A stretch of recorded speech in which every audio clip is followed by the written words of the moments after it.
Do you think that the toppers cover the entire syllabus equally? How to write better answers than your competitors? The secret of the toppers is that they prioritize their preparation. The real battle begins with the main examination. Answer writing practice भी करना, current affairs के examples को अपने answers में integrate भी करना है, which decides your selection and your rank. Prelims exam देने के बाद बहुत सारे बच्चे ये गलती करते हैं सोचने का कि उन्होंने जंग जीत ली है.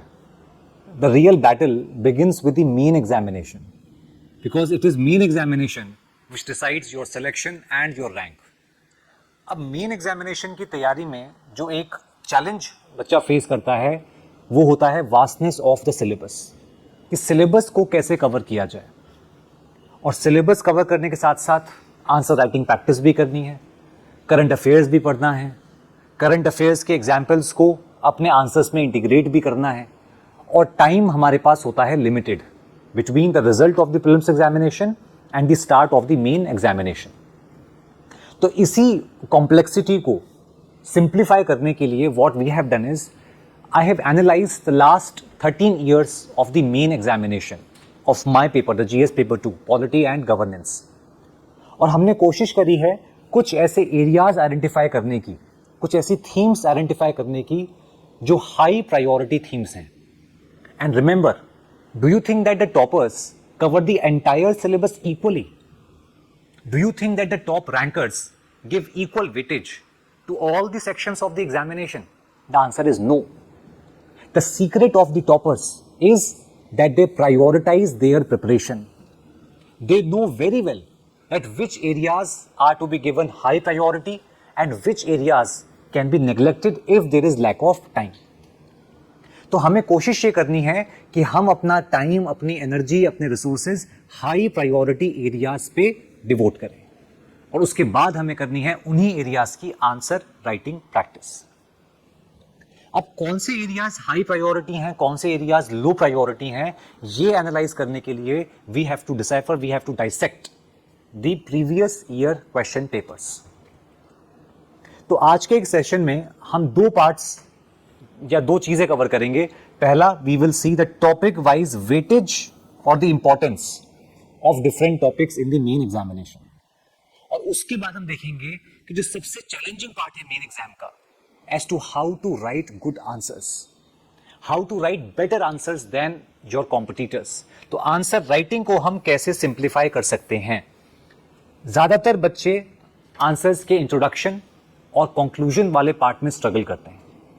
बच्चे बोलते हैं कि सर हम मेंस में तो जो बॉडी होती है आंसर की वो तो लिख लेते हैं, बॉडी में हमारे पास 4-5 पॉइंट्स होते हैं तो पॉइंट्स हम लिख देते हैं, किसी चीज़ के मेरिट्स या डीमेरिट्स हम लिख देते हैं. But the real struggle is how to write a balanced, positive, forward looking, constructive conclusion. Even if the language of the question is negative, the question says critically evaluate और critically examine. You all know very well that in body of the answer you may be critical, but your conclusion has to be always futuristic, optimistic. तो इसी struggle को simplify करने के लिए इस discussion के part 2 में हम कुछ आंसर राइटिंग टेक्निक्स के बारे में डिस्कस करेंगे. इससे पहले जान लेते हैं कि हमारी एनालिसिस के हिसाब से कौन से वो एरियाज हैं जिसमें आपको पेपर 2 में अपना ध्यान, अपनी एनर्जी इन्वेस्ट करना है. Okay, So as I mentioned, दो पार्ट्स होंगे, topic weightage analysis and then answer writing techniques. Okay, सबसे पहले आते हैं कि टॉपिक वाइज या थीम वाइज यूपीएससी किस थीम को, किस टॉपिक को कितना वेटेज देती है. Because UPSC examiner does not frame the questions randomly, he always has some core priority areas in his mind. तो उसी को समझने की हमने कोशिश करी है. तो इस कोशिश में सबसे पहले हम देखते हैं कि हमारे जो कोर एरियाज हैं जिनसे क्वेश्चंस लगभग हर साल आ रहे हैं या हर साल ही आ रहे हैं, वो कौन कौन से एरियाज हैं. तो ऐसे एरियाज जो हमने आइडेंटिफाई करे हैं जरा एक बार देख लेते हैं उनको. फर्स्ट, ये सारे जो एरियाज हैं, these are the high priority areas in the main examination. सबसे पहला एरिया है federalism and centre state relations. इस टॉपिक को लेकर पिछले सालों में, 13 सालों में UPSC has asked multiple questions. Almost every year, one question comes from this topic. So you can see we are giving it very high priority. और questions सीधे सीधे कॉन्स्टिट्यूशन से नहीं आते हैं कि what are the provisions of part 11 of the constitution, what are the centre state legislative, centre state executive और centre state financial relations. No, the questions will not be from such factual matters from the constitution. The questions will be कि centre state relations में CBI कैसे role play कर रही है, क्योंकि CBI you all know it's a central investigative agency. तो states में अगर उसको इन्वेस्टिगेट करना है तो उसे स्टेट्स की कंसेंट चाहिए होती है, स्टेट्स कंसेंट. और ये कंसेंट दो टाइप्स की होती है, जनरल कंसेंट, स्पेसिफिक कंसेंट. और इस कंसेंट को लेके सीबीआई को लेके यूपीएससी ऑलरेडी क्वेश्चन पूछ चुका है. अब जब वो क्वेश्चन का आंसर आप लिखोगे तो आपको उसमें फेडरल एंगल भी ऐड करना है कि कैसे सीबीआई का अगर मिसयूज होता है, ऐसा सुप्रीम कोर्ट ने बोला CBI has become a caged parrot, तो वो मिसयूज एक तरह से क्या करेगा, हमारे फेडरेशन में सेंटर को और पावरफुल बना देगा. क्वेश्चंस वो पूछता है सच एज जीएसटी से सेंटर स्टेट फाइनेंशियल रिलेशंस पे क्या इंपैक्ट आया है. तो questions are not from straight away constitutional provisions of federalism. The questions are related to certain current events. Then another important theme is fundamental rights, right? Especially Article 21. Things like concepts like constitutional morality. Again, वो आपसे fundamental rights की straight away features या किसी right के बारे में नहीं पूछेगा.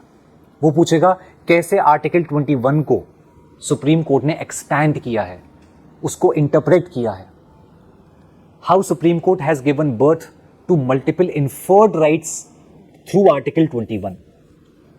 एक क्वेश्चन उसने पूछा कि कैसे पूरा का पूरा एक एनवायरमेंटल ज्यूरिस्प्रूडेंस सुप्रीम कोर्ट ने क्रिएट कर दिया है through article 21.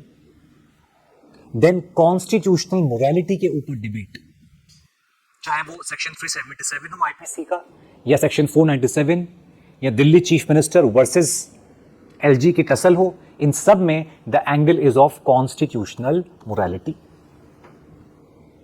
Another high priority area is judiciary, judicial review and separation of powers. Again, इसमें वो आपसे कोई straight forward question नहीं पूछेगा. वो आपसे पूछेगा कि कैसे the concept of PIL has increased the burden on judiciary. Is it a tool of judicial activism or judicial overreach? फिर वो आपसे पूछेगा कैसे we have to strike a balance between judicial independence and judicial accountability. तो no doubt हमें judiciary को independent बनाना है, लेकिन इंडिपेंडेंस इतनी तो नहीं हो सकती ना कि वो अकाउंटेबल ना हो. इसमें आपको क्वेश्चन वो पूछेगा the debate of NJAC versus the collegium, versus collegium. Then comes parliament, the committees of parliament and legislative accountability, कि कैसे over the years the role of parliament is declining, the executive is emerging very powerful in parliament. कैसे parliament की जो productivity है वो compromise हो रही है, कैसे पार्लियामेंट में fewer and fewer bills are referred to the committees, कैसे पार्लियामेंट में जो रूलिंग पार्टी है वो क्रूशियल मैटर्स के ऊपर डिबेट्स को अवॉइड कर रही है. तो ये क्वेश्चंस वो पूछेगा rather than simple facts about the working of the parliament. Parliamentary privileges के बारे में वो पूछ सकता है कि why is the parliament not codifying the parliamentary privileges. Then anti defection law is a favourite topic of UPSC both in prelims and the main examination, and specially after the recent Raghav Chadha defection case, this topic has gained importance for this year's examination. Another core theme, very important theme, is constitutional bodies and accountability institutions. यहां वो आपसे पूछ सकता है about election commission, very important for this year's examination, because पिछले काफी time से election commission लगातार न्यूज में बना हुआ है अपने फंक्शंस को लेके, एसआईआर को लेके, इलेक्टोरल रोल वोटर्स लिस्ट के रिवीजन को लेकर, इलेक्शन कमिश्नर्स के अपॉइंटमेंट मैकेनिज्म को लेकर, इलेक्शन कमिश्नर्स के रिमूवल को लेकर, because opposition parties have attempted not once but twice for the removal of our current chief election commissioner, the incumbent of the post of CEC. तो इस साल के लिए इलेक्शन कमीशन ऑफ इंडिया, उसकी powers, उसके functions, model code of conduct etcetera, ये सारे topics become very important. Governance में transparency, accountability, RTI, such topics are always evergreen, can be asked anytime. Then comparative constitutional analysis, yes, अब ये topic 2013 के syllabus में add किया गया था। बिफोर दैट ये जीएस के सिलेबस में नहीं था। तो इंटरेस्टिंगली 2013 से 2017 तक यूपीएससी ने इस टॉपिक से कोई क्वेश्चन नहीं पूछा, लेकिन 2018 के बाद हर साल यूपीएससी क्वेश्चन पूछ रही है from this comparison of Indian constitution with other countries, और फिलहाल उसने 3 कंट्रीज से कंपैरिजन पूछा है। उसने Indian judiciary versus British judiciary पूछ लिया है, उसने Indian president versus French president पूछ लिया है, उसने Indian secularism versus American secularism, Indian equality versus American equality, the pardoning powers of Indian president versus pardoning powers of American president. तो लगातार वो ये यूके, यूएस और फ्रांस, इन 3 कंट्रीज से वो जरूर क्वेश्चन पूछ रहा है। तो ये 3 कंट्रीज का तो पॉलिटिकल सिस्टम आपको फुट के पीना ही पीना है। हाँ, ये हो सकता है कि इस साल के मेंस से या अगले साल के मेंस से वो जर्मन कॉन्स्टिट्यूशन से कुछ पूछ ले या जापानीज कॉन्स्टिट्यूशन से कुछ पूछ ले, ये हो सकता है, लेकिन हमें ये 3 पॉलिटिकल सिस्टम्स तो अच्छे से कवर करने ही करने हैं। Then comes next important area is electoral reforms. तो ये जुड़ा हुआ है आपके कॉन्स्टिट्यूशनल बॉडीज से। And then comes representation of people act, और इसमें आप ऐड कर सकते हो एक और डिलिमिटेशन। तो इस टॉपिक से भी यूपीएससी लगातार क्वेश्चन पूछ रहा है, जैसे रिप्रेजेंटेशन ऑफ पीपल एक्ट में what are the grounds of disqualification of legislators. तो वो डिसक्वालिफिकेशन अगर होती है किसी एमपी एमएलए की, तो उसके पास क्या रेमेडीज है, ये यूपीएससी ऑलरेडी पूछ चुका है। Then comes executive, pressure groups and political dynamics. ये वो चीजें हैं जो वेरिएबल हैं, डायनामिक हैं, and questions are asked depending on the events, the current affairs that are taking place, right? So I hope you are getting what are these core areas, priority, high priority areas, जहां से UPSC question पूछ रहा है। अच्छा, अब अगर हम इसको ग्राफिकली रिप्रेजेंट करें, तो मैंने वही हेडिंग को ग्राफिकली रिप्रेजेंट करा है कि किन थीम से किन सालों में क्वेश्चन आए हैं। 2013, 2014, 2015, 16 से 2025 के मेंस एग्जाम तक। अच्छा, अब कुछ ऐसे भी एरियाज हैं जिसमें आपको स्पेशल फोकस देना है कि क्वेश्चंस किस टाइप के आ रहे हैं। जैसे कि मैंने बताया कि फेडरलिज्म में वो क्वेश्चन फैक्चुअल चीजों से नहीं पूछेगा, वो क्या पूछेगा? Cooperative federalism, competitive federalism, combative federalism, the GST का effect, misuse of CBI, misuse of central agencies etcetera. ऐसे ही मान लीजिए फंडामेंटल राइट्स है, तो इसमें आपसे वो सिंपली फंडामेंटल राइट्स की लिस्टिंग नहीं पूछेगा कि बताओ ये बताओ, नहीं, ऐसा क्वेश्चन नहीं पूछेगा। वो पूछेगा कैसे फंडामेंटल राइट्स के through our constitution is getting transformed, it is getting reinterpreted in a way which is very innovative. Then comes judiciary. Judiciary में जुडिशियल एक्टिविज्म, रिस्ट्रेंट, ये पुराने हो चुके हैं। अब वो क्या पूछेगा? Judicial accountability versus independence balance, कि जुडिशरी को हमें इंडिपेंडेंस भी देनी है, उसके काम में इंटरफेयर भी नहीं करना है, but that does not mean judiciary will not be accountable. और ये स्पेशली रेलेवेंट है because of corruption allegations on a recent जज ऑफ दिल्ली हाई कोर्ट, जिनके घर से कैश रिकवर हुआ था आफ्टर अ फायर इंसिडेंट, और उनके रिमूवल को लेके पार्लियामेंट में अटेम्प्ट भी किया गया था, but then he resigned. So what about his accountability? Who will hold him accountable? तो ये वो थीम्स हैं जिनमें यूपीएससी अब पूछता है, लेकिन वो रूटीन क्वेश्चंस नहीं पूछता है। वो कुछ ना कुछ ऐसा पूछेगा जो एनालिटिकल है, करंट अफेयर्स ओरिएंटेड है, और वो फैक्चुअल, सिर्फ फैक्चुअल नहीं है। ऑफ कोर्स आपको कॉन्स्टिट्यूशन की, पॉलिटिकल सिस्टम की जो बेसिक कॉन्सेप्ट है, जो स्ट्रक्चर है, उसकी समझ तो आपको चाहिए ही to write good answers, but this is what UPSC expects from you.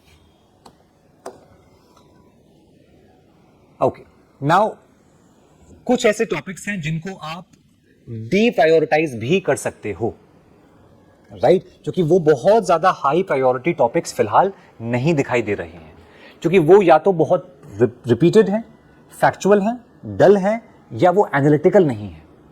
जैसे हिस्टोरिकल इवोल्यूशन ऑफ कॉन्स्टिट्यूशन, तो ये टॉपिक बहुत डल है, फैक्चुअल है, इसमें कोई एनालिटिकल डेप्थ नहीं है। ये सिर्फ आपकी रिकॉल या आपकी मेमोरी पर डिपेंड करता है कि आप एग्जाम हॉल में कितना रिकॉल कर पाओगे। तो ये यूपीएससी की प्रायोरिटी अब हमें नहीं दिखाई देता। ऐसे ही प्रीएम्बल के कीवर्ड्स या उनकी डेफिनेशन कि रिपब्लिक का मतलब क्या है, सेकुलरिज्म क्या है या सोशलिज्म क्या है, ये नहीं पूछेगा। वो कंटेम्पररी रेलेवेंस पूछ सकता है। फॉर एग्जाम्पल, क्या आज भी हम सोशलिस्ट हैं? तो सोशलिज्म के ऊपर जो वर्ड हमने ऐड किया है, क्या उसके ऊपर डिबेट नहीं होनी चाहिए? Are we really socialist state? ये वो पूछ सकता है। ऐसे ही citizenship is a very factual topic, उससे जुड़ी हुई कोई कंट्रोवर्सी होगी तो वो पूछ सकता है, अदरवाइज यूपीएससी एग्जामिनर उसको हाई प्रायोरिटी नहीं मानता। तो ये वो एरियाज हैं जिनको आप सेफली अपनी प्रिपरेशन में सेकंड प्रायोरिटी में रख सकते हो। So as I mentioned in the beginning of the class, toppers हर टॉपिक को इक्वल वेटेज नहीं देते हैं। अ स्मार्ट एस्पिरेंट अंडरस्टैंड्स कि भाई his time, his resources, his energy, his capability is limited. तो उसको अपने टाइम को, अपनी एनर्जी को, अपनी कैपेबिलिटी को हाई प्रायोरिटी एरियाज पर ही एलोकेट करना है, optimally, efficiently. So these are the areas which you can also keep as second priority. Of course, आपका टाइम अगर आपको अलाउ करता है तो आप इनको भी at a later stage of preparation prepare कर सकते हो। Okay. Coming to the test series, how Apti Plus Academy can help you to simplify this complex preparation of the mains examination. So we have a test series by the name called Abhyuday, which we are launching on 1st of June 2026. This has two parts, either a writing practice or writing as well as mentorship, because this is where students are found lacking. They require a mentor, a guide. तो इस test series में सिर्फ आप answer नहीं लिखोगे, इसमें आपके answers को बहुत माइन्यूटली डाइसेक्ट किया जाएगा, उसको ब्रेक डाउन किया जाएगा। उसके बाद ये आइडेंटिफाई किया जाएगा कि आपके आंसर्स में प्रॉब्लम्स क्या हैं। क्या आप फैक्चुअल मिस्टेक कर रहे हो? क्या आपका इंट्रोडक्शन बहुत मैकेनिकल है, रूटीन इंट्रोडक्शन है? क्या आपके इंट्रोडक्शन से ही आप अपना इंप्रेशन खराब कर रहे हो ऑन द एग्जामिनर? बॉडी में आप क्या मिस्टेक्स कर रहे हो? कहीं आप कोई पॉइंट को रिपीट तो नहीं कर रहे हो? कहीं आप इंट्रोडक्शन को कंक्लूजन में रिपीट तो नहीं कर रहे हो? कहीं आप क्वेश्चन के स्टेटमेंट को एज इट इज रिपीट तो नहीं कर रहे हो? तो ये छोटी छोटी जो गलतियां होती हैं जो जनरली आम टेस्ट सीरीज में इग्नोर हो जाती हैं, उनके ऊपर काम किया जाएगा। आइडेंटिफाई करने के बाद उनको ठीक करना है, करेक्ट करना है, अगले टेस्ट में उनको इंप्रूव करना है, and then this loop keeps repeating itself, because success does not come in a day. Success is when you consistently improve your weaknesses, you work on your weaknesses.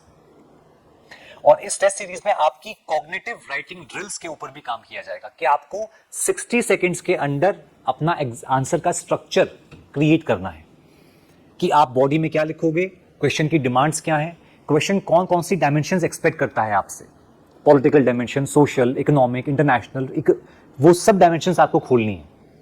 Examiner आपसे क्या expect करता है, तो आपकी copies का evaluation सिर्फ superficially, cosmetically नहीं होगा, वो इन डेप्थ होगा according to what UPSC expects. So this test series is starting on the 1st of June 2026। अगर आप अपने मेंस एग्जाम की प्रिपरेशन को लेकर सिंसियर हैं, then you can not afford to miss this test series. As we are saying कि आपने पूरा सिलेबस भी कवर कर लिया, नोट्स भी बना लिए, पीवाईक्यूज भी देखे, फिर भी मेंस में मार्क्स क्यों नहीं आ रहे? Because of, again, you do not know and maybe you are not able to identify those small mistakes that you are committing. अब आते हैं कि कैसे आप अपने आंसर राइटिंग में कुछ टेक्निक्स यूज कर सकते हो to simplify your burden. How you can write good answers, you can write better answers in the main examination. So we move on to the next part of the video. अब previous questions को dissect करने के बाद हमने जो important themes identify करी हैं, उन थीम्स के ऊपर आंसर्स के कुछ टेम्पलेट्स हम क्रिएट कर सकते हैं। टेम्पलेट्स मतलब कि आप इंट्रोडक्शन में किस तरह से अपने आंसर को स्टार्ट कर सकते हैं, कंक्लूजन में आप क्या लिख सकते हैं, और बॉडी में क्या आपको मेन डायमेंशंस कवर करने हैं। तो उसके कुछ एग्जाम्पल्स हम लोग देखेंगे। ओके, सबसे पहले आपको इंट्रोडक्शन में टाइम स्पेंड करना है 1 से 2 मिनट, डिपेंडिंग ऑन वेदर वो 10 मार्क्स क्वेश्चन है या 15 मार्क्स क्वेश्चन है। तो depending on the worth of the question आप 1 से 2 मिनट और 3 से 4 लाइन उसमें स्पेंड करेंगे। अभी हम आगे देखेंगे कि इंट्रोडक्शन के क्या क्या तरीके हो सकते हैं, हम किस किस तरह से अपने आंसर को ओपन कर सकते हैं। उसके बाद you will spend 5 to 6 minutes in the body and on the main analysis of the issue, और इसी बॉडी में आप फिर लिखोगे critical aspect of that issue. तो जो थीम है, जिस टॉपिक पे क्वेश्चन पूछा गया है, उसका दोनों एस्पेक्ट्स, उसकी एनालिसिस और उसकी क्रिटिकल एनालिसिस, ये दोनों आपके बॉडी के पार्ट हुए। एंड लास्ट में you will conclude the answer in next 1 to 2 minutes. So total आपका जो टाइम रहेगा वो ऑफ कोर्स डिपेंड करेगा on the marks of the question. अब जरा देखते हैं कि वो क्या टेम्पलेट्स या वो थीम हो सकती हैं जिनसे we can write the answers. सबसे पहले आप इंट्रोडक्शन में क्या लिख सकते हो? So what can be the templates of the introduction of GS paper 2? तो उसमें हमारे पास कुछ ऑप्शंस हैं। पहला ऑप्शन है कि हम आंसर की शुरुआत किसी कॉन्स्टिट्यूशनल प्रोविजन से कर सकते हैं। तो जिस टॉपिक पे क्वेश्चन है, अगर आपको कॉन्स्टिट्यूशन का कोई भी प्रोविजन, कोई आर्टिकल, कोई कीवर्ड अगर आप उससे रिलेट कर पा रहे हो तो आप उससे अपने आंसर की शुरुआत कर सकते हो। ये वाला टेम्पलेट आपको कहाँ हेल्प करेगा? Question such as fundamental rights, क्योंकि उसके आर्टिकल्स आपको याद होते हैं। Questions on federalism, centre state relations, competitive federalism, cooperative federalism, combative federalism, इन टॉपिक्स में आप कॉन्स्टिट्यूशनल आर्टिकल्स, वैल्यूज, टर्म्स के साथ आंसर की शुरुआत कर सकते हैं। अच्छा, फिर आता है डेफिनेशनल या कॉन्टेक्सचुअल। इसका मतलब जिस थीम के ऊपर क्वेश्चन आया है, अगर उसमें कोई एक वर्ड है, की वर्ड है, तो उसको आप डिफाइन करके भी अपने आंसर की शुरुआत कर सकते हो। या फिर जिस टॉपिक पे क्वेश्चन आया है आप उसका एक बैकग्राउंड भी दे सकते हो। फॉर एग्जाम्पल, क्वेश्चन अगर आए एंटी डिफेक्शन लॉ के ऊपर, तो एंटी डिफेक्शन लॉ क्यों लाया गया था, उसका मेन पर्पस क्या था, आयाराम गैराम कल्चर की आप बात कर सकते हो, फ्लोर क्रॉसिंग की आप बात कर सकते हो। तो आप उस थीम का जो बैकग्राउंड है उसको बताकर, उसका कॉन्टेक्स्ट बताकर भी आप स्टार्ट कर सकते हो। और ये आपका काम ज़्यादा कहाँ पर आएगा? क्वेश्चंस ऑफ गवर्नेंस या questions of elections, electoral reforms, इनके ऊपर आप बैकग्राउंड देकर अपने आंसर को स्टार्ट कर सकते हो। जैसे हमने बोला कि आप कीवर्ड को लिखो और फिर रिफर्स टू आपने उसको डिफाइन कर दिया या उसको एक्सप्लेन कर दिया। तीसरा तरीका इंट्रोडक्शन का हो सकता है कंपैरिजन, कि आपने कंपैरिजन कर दिया पहली लाइन में, और ये तरीका स्पेशली काम आएगा in the topic of comparative constitutionalism. तो आपको पता है 2018 के बाद यूपीएससी हर साल एक क्वेश्चन पूछ रही है फ्रॉम दी कंपैरेटिव वाला जो टॉपिक है, India versus France, election of the 2 presidents, India France, secularism in India and France, और equality in Indian constitution and American constitution, pardoning powers of Indian president versus American president. तो ये comparison वाले जो questions आ रहे हैं, यहाँ पे आप स्टार्ट कैसे कर सकते हो? कंपैरिजन बताकर। For example, while Indian political system has adopted parliamentary executive, America has a presidential executive। तो आप कंपैरिजन से while, तो while लिख के फिर आपने कंट्री का नाम बताया कि हमारे यहाँ या लेट से यूएसए में या फ्रांस में या यूके में ऐसा है और उनके वहाँ ऐसा है।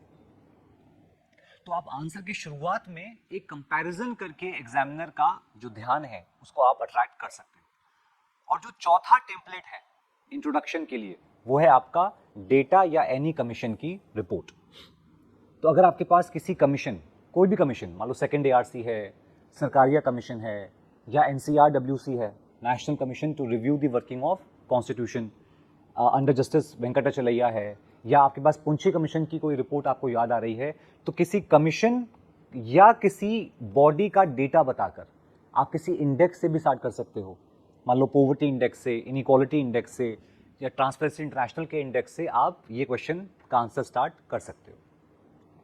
तो ये 4 जो इंट्रोडक्शन के टेम्पलेट्स हैं, ये आप याद रखो। तो आपको हर बार क्वेश्चन में ये स्ट्रगल करने की ज़रूरत नहीं है कि मैं अपने आंसर को ओपन कैसे करूं, बिकॉज ज़्यादातर एस्पिरेंट्स बॉडी को अच्छा लिख देते हैं, क्योंकि बॉडी में आप क्वेश्चन की जो मेन डिमांड है उसको आप एड्रेस करते हो। But most of the aspirants struggle to introduce their answer and then to conclude in a meaningful, impactful manner. तो इंट्रोडक्शन के लिए आप ये 4 टेम्पलेट्स याद रखो। पहला, किसी कॉन्स्टिट्यूशन के आर्टिकल या वैल्यू के साथ स्टार्ट करना।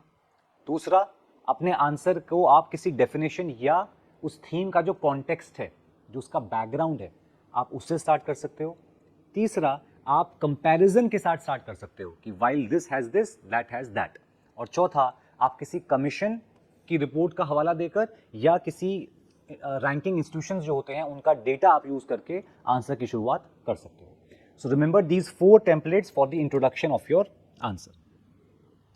Coming to the body, body में ज्यादा कुछ बताने की जरूरत नहीं है। एज आई सेड कि ज्यादातर बच्चे अच्छा आंसर लिखते हैं बॉडी में, लेकिन कुछ बातें आपको ध्यान रखनी है। जैसे पहला, कि आपको हमेशा कॉन्स्टिट्यूशन या किसी लॉ का रेफरेंस आपको जरूर देना है, because that adds credibility, authenticity to your answer. तो अगर आप कॉन्स्टिट्यूशन का कोई आर्टिकल याद कर पा रहे हो या आप कोई लॉ याद कर पा रहे हो, तो उसको आंसर में कोट करना इज वेरी इंपॉर्टेंट। तो मान लो अगर आप आर्टिकल 22 की बात कर रहे हो, प्रिवेंटिव डिटेंशन के ऊपर क्वेश्चन आया है, उसके मिसयूज के ऊपर क्वेश्चन आया है, तो आप आर्टिकल 22 तो मेंशन करोगे ही करोगे। आप नेशनल सिक्योरिटी एक्ट मेंशन कर सकते हो, आप यूएपीए मेंशन कर सकते हो। तो ये वो कॉन्स्टिट्यूशन के या लॉ के प्रोविजंस हैं जो आपके आंसर को वो वैल्यू एडिशन प्रोवाइड करते हैं। दूसरा, आप अपने क्वेश्चन की कम से कम 2-3 डायमेंशन जरूर मेंशन करिए कि लीगल डायमेंशन उसकी क्या है, पॉलिटिकल क्या है और social dimension.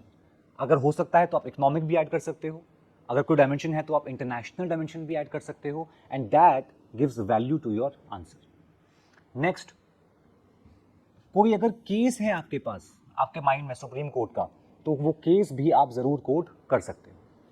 So Puttaswamy case, right to privacy, basic structure doctrine, Minerva mills case, Maneka Gandhi case, depending on ये क्वेश्चन की क्या थीम है, आप कोई रेलेवेंट केस लॉ भी अपनी बॉडी में कोट कर सकते हो आंसर की बॉडी में। नेक्स्ट, ऑफ कोर्स, जो हमने इंट्रोडक्शन में बोला, अगर आपके पास किसी कमिटी या कमीशन की रिपोर्ट का कोई आपके पास रिकमेंडेशन आपको याद है और वो रेलेवेंट है, तो वो भी आपको जरूर बॉडी में कोट करनी है।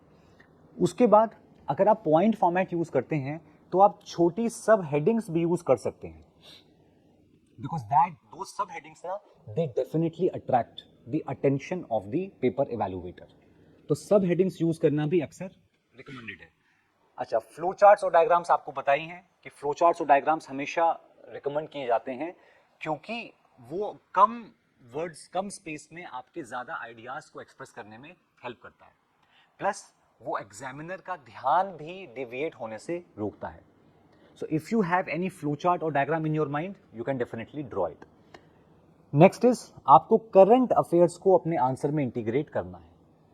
तो उस क्वेश्चन से जुड़ा हुआ अगर कोई करंट इवेंट आपको याद आ रहा है, कोई करंट न्यूज आपको याद आ रही है, तो उसको कोट करना इन द बॉडी और even in the conclusion is a recommended idea. तो ये हैं जो आपको चीजें याद रखनी है, लेकिन कुछ चीजें आपको नहीं करनी है, डोंट्स। जैसे simple plain definition of the terms.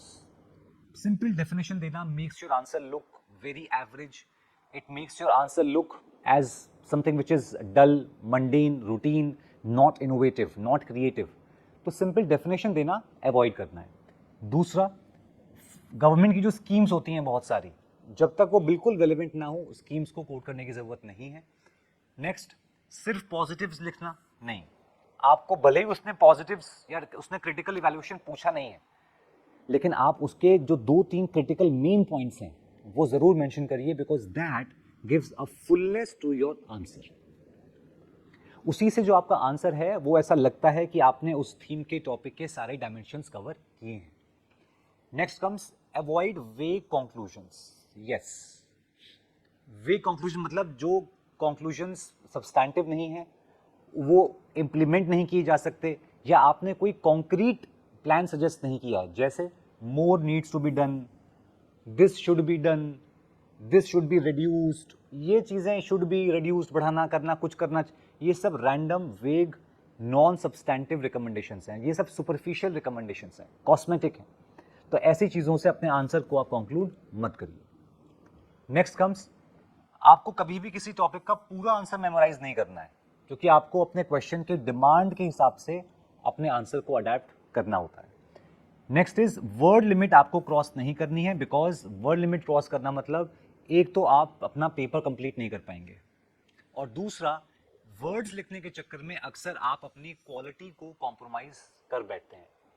So remember, marks are given not just for the quantity.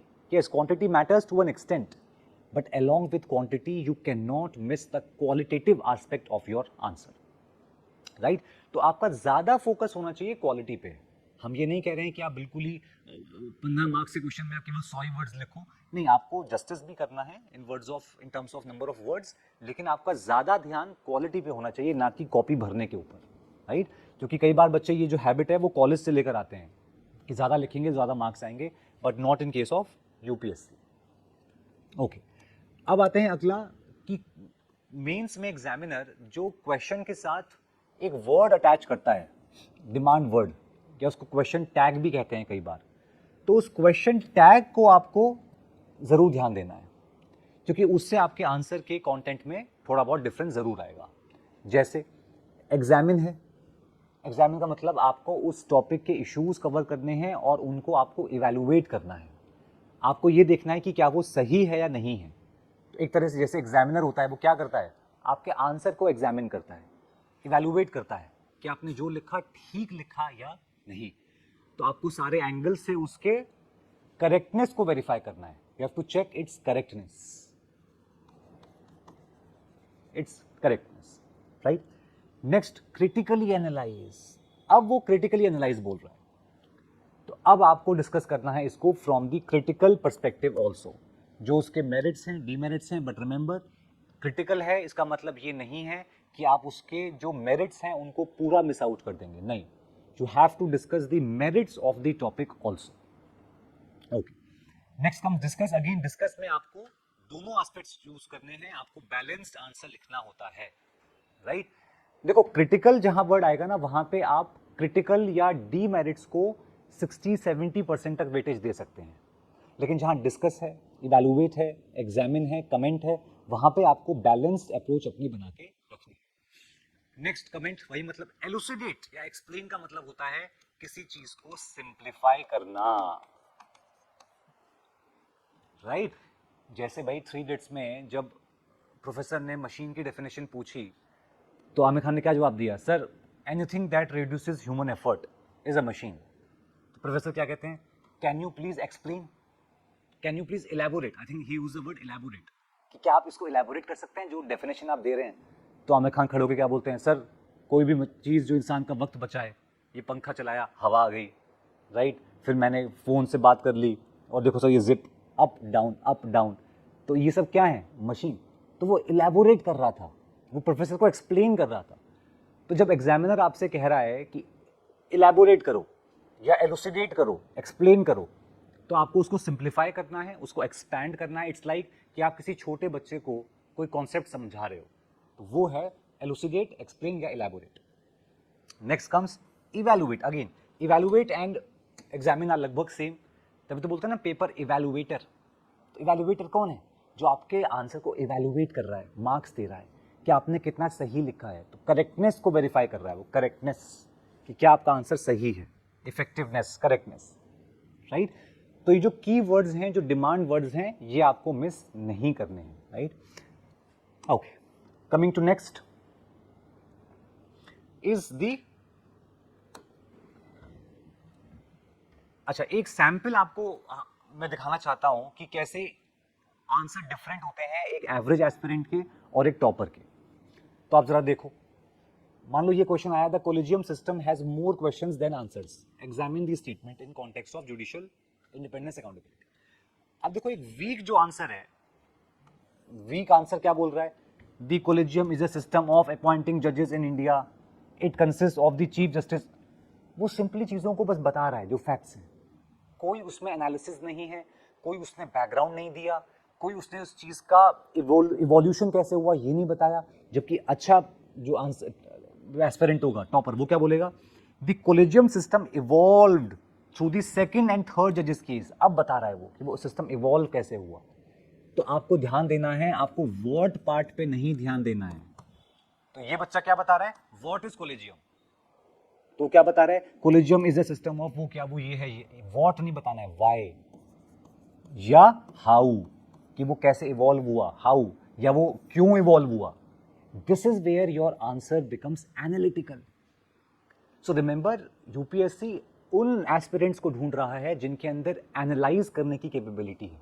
सिर्फ चीज़ों को रट के और वो क्या चीज़ आप एक्सप्लेन कर दोगे ये वो चेक नहीं कर रहा है. So the objective of UPSC is not to check the what of the question, it is why and how. तो ये व्हाई एंड हाउ, तो किसी भी क्वेश्चन को लेके ना अपने आप से ये पूछना. मतलब क्वेश्चन आया एंटी डिफेक्शन लॉ के ऊपर, तो what is anti defection law, ये फैक्चुअल है, मैकेनिकल है. आप बोलो व्हाई एंटी डिफेक्शन लॉ, या हाउ, कैसे हुआ इवॉल्व, क्यों हुआ इवॉल्व, क्या है, उसमें इंटरेस्ट नहीं एग्जामिनर को. Right, okay. Coming to the last part of our answer writing, and that is conclusion. Acha, before we come to this part, I already mentioned recently that we have an ongoing mains test series of the Aptitude Plus Academy by the name of Abhyuday. So if you have not enrolled yet, please go through the test series, its features, and don't miss out the opportunity to get your answers evaluated in detail. Okay. Acha, coming to conclusion part. Conclusion के again आपके पास कुछ तरीके हो सकते हैं, 4-5 जो आप ध्यान में रख सकते हो. पहला, आप या तो वे फॉरवर्ड या किसी कॉन्स्टिट्यूशनल वैल्यू के साथ आंसर को सम अप कर सकते हो. तो आपको कॉन्स्टिट्यूशन की कोई वैल्यू, कोई आर्टिकल, कोई कोट आपको अगर याद आ रहा है किसी लीडर का, तो वो आप दे सकते हो. दूसरा ऑप्शन है जुडिशरी का, अगर आपको कोई केस लॉ याद है तो आपने बॉडी में अपनी बात बोल दी, फिर आप कंक्लूजन में क्या बोलोगे कि देखो भाई, सुप्रीम कोर्ट ने फलाने फलाने केस में भी यही बात बोली थी.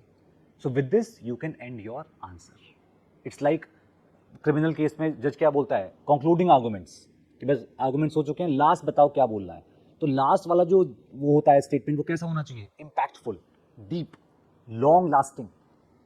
कहते हैं ना, first impression is the best impression, but last impression is the lasting impression. तो ये आपका लास्ट इंप्रेशन है कंक्लूजन. तो आप कैसे छोड़ोगे अपना इंप्रेशन, किसी संविधान की वैल्यू को यूज करके, सुप्रीम कोर्ट के किसी जजमेंट को यूज करके. तीसरा, किसी कमिटी या कमीशन की रिपोर्ट की हेल्प से. तो उस क्वेश्चन से जुड़ा हुआ अगर आपके पास कोई रिपोर्ट, किसी कमिटी या कमीशन की रिपोर्ट आपके पास ध्यान में है, तो वो आप कोट कर सकते हो. And then comes the transformative constitutional, कि संविधान कैसे ट्रांसफॉर्म हो रहा है. जैसे संविधान इज अ लिविंग डॉक्यूमेंट, संविधान is being reinterpreted by Supreme Court as per changing circumstances. Fundamental rights are getting new meaning. तो आप ये बातें बोलकर भी कि संविधान में क्या ट्रांसफॉर्मेशन आ रहा है, this is how you can conclude your answer. तो इंट्रोडक्शन के हमने कुछ टेम्पलेट्स बताए, कंक्लूजन के बताए, और बॉडी में क्या करना है क्या नहीं करना है ये बताया. अब इन चीजों को ध्यान में रखकर now you should start your answer writing practice. So I wish you all the best. Bye bye, see you again.